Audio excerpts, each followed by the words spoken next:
correção de cores e coloração criativa com a ferramenta de curvas e a ferramenta de cor seletiva.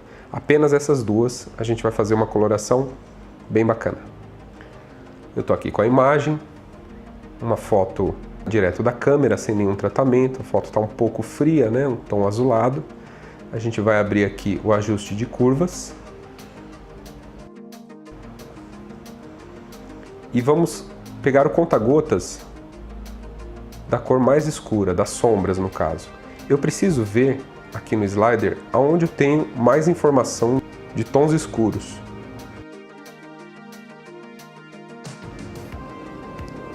Tá nessa região aqui. Eu dou um clique aqui. Agora eu mudo o conta-gotas para o branco e aqui no slider eu revelo, com o Alt pressionado, eu revelo qual é a área que eu tenho aqui de informação de luz. Dou o clique. Agora eu preciso ir nos tons médios com conta-gotas na parte do meio. Eu tenho aqui na blusa da menina um tom que eu acredito que chegue próximo de um tom cinza. Aqui eu dou um clique e ele já faz os ajustes automáticos. Vamos mudar aqui para vermelho. Nesse ponto eu arrasto para baixo para ele tirar a saturação do vermelho. Se eu arrastar para cima ele vai colocar mais vermelho. Mesma coisa eu faço com o verde, puxar um pouquinho para baixo para ele adicionar um pouco de magenta. Em azul também, para baixo eu adiciono amarelo, para cima eu adiciono mais tons frios. A gente vai voltando e fazendo os ajustes que forem necessários para o equilíbrio visual da imagem. Aqui em vermelho eu acho que aqui tá bom. Nessa ferramenta da mãozinha eu consigo clicar direto num ponto da imagem e fazer o ajuste arrastando para cima ou para baixo diretamente naquele ponto. Vou voltar aqui para RGB, todas as cores, e vou fazer um ajuste aqui diminuindo um pouco dessa exposição da imagem. Subir um pouco das sombras, clareando as sombras. Aqui a gente faz um ajuste. Eu acho que aqui deu um equilíbrio legal entre luz e sombras.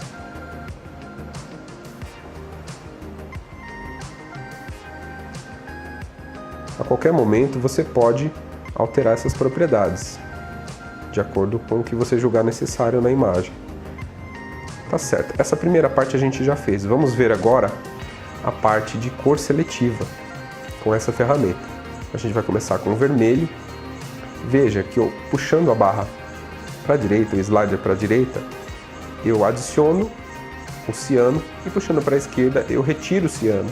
O contrário do ciano é o vermelho.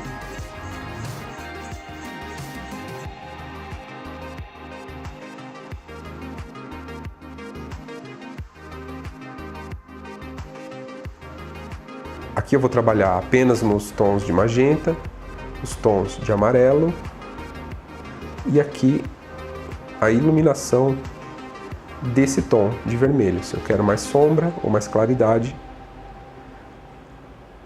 Agora eu vou voltar aqui um pouquinho, achei que ficou um pouquinho demais. Em amarelos, mesma coisa. No slider de ciano eu posso acrescentar ciano ou vermelho. Magenta, eu acho que aqui ficou bacana. Amarelo, vou retirar um pouquinho e escurecer um pouquinho os tons de amarelo. Esses tons aplicam diretamente na pele. Veja agora os tons verdes.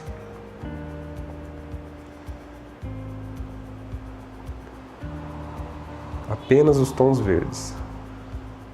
O bacana dessa ferramenta é trabalhar justamente nas cores separadamente. Diferente da ferramenta de curvas, que você mexe num geral, né? Aqui a gente consegue chegar nas cores individualmente. E aqui você vai usando a criatividade. Veja que aquele tom verde do fundo eu já alterei, deixando ele com um tom mais azulado, mais ciano. Vamos pular aqui para o branco, porque as outras duas cores eu não tenho informação. Veja que essa região de luz é onde vai alterar quando eu puxar o slider para a esquerda. Ele vai adicionar vermelho. Se eu puxar para a direita, veja aqui que os tons de luz ficaram azulados. Um tom de ciano, né? Um azul claro. Vou puxar aqui um pouquinho para a esquerda, achei que ficou legal. Magenta fica mais interessante nesse caso dessa imagem, mais para a esquerda, retirando o magenta. O amarelo eu vou deixar os tons de luz um pouco mais quentes. Agora nos tons pretos, os tons de sombra. Veja como altera, fica visivelmente perceptível a alteração. Olha que bacana, o magenta, adicionando magenta nas sombras, eu consigo um efeito bem bacana. Bem interessante, aqui me agradou bastante. O amarelo. Aqui eu já vou fazer o contrário, eu vou deixar um pouquinho de tons azuis nas sombras, eu acho que fica interessante. E aqui eu vou clarear um pouquinho das sombras, retirando um pouco. Em neutros, eu consigo fazer uma média, um balanço entre as altas luzes e as sombras.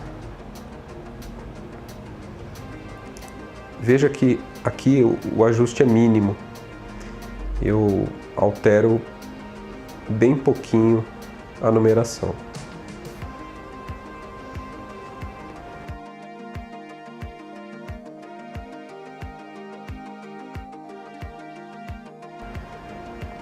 Vou agrupar esses dois parâmetros com Ctrl G e mudar o nome da camada para Color Grading.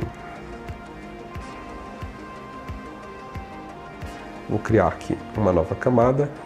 Nessa camada eu vou trabalhar os gradientes, criar uma espécie de vinheta.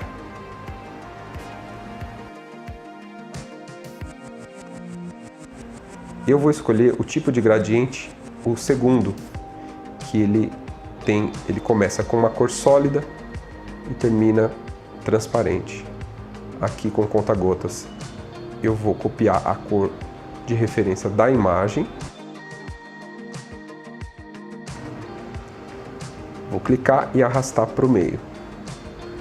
Ele vai iniciar da esquerda para a direita, sumindo com aquele gradiente. Vou voltar novamente lá, clicar aqui na primeira cor, clicar em cor e copiar a referência do outro lado da imagem. Ok. E vou aplicar da direita para o meio, da direita para a esquerda. Ele aplicou. Vou voltar novamente, terceira vez, clicar aqui, clicar em cor, copiar a referência daqui de baixo. Não, vou querer esse tom aqui, tá legal. Ok. Vou afastar um pouquinho a imagem e aqui eu aplico de baixo para cima. Pronto. Para alterar esse efeito, deixa eu arrastar aqui para cima. Para alterar esse efeito, eu venho no modo de mesclagem, sobrepor. Ele deu uma escurecida. E eu vou diminuir a opacidade para ele poder ficar mais mesclado com a imagem, mais agradável. Veja a aplicação do efeito. Vou criar agora uma máscara para poder tirar um pouco desse efeito da modelo, da menina. Pincel na cor preta para poder esconder o efeito. O fluxo pode deixar em 15, opacidade 100%. A gente altera o tamanho do pincel e vai aplicando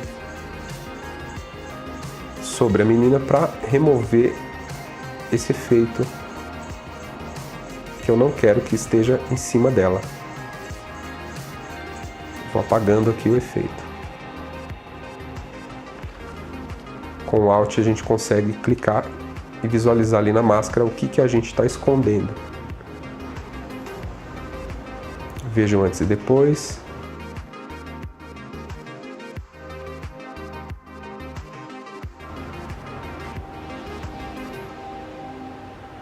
Antes e depois. Muita diferença, né? Vamos ver de perto. O antes, o depois. Bastante diferente.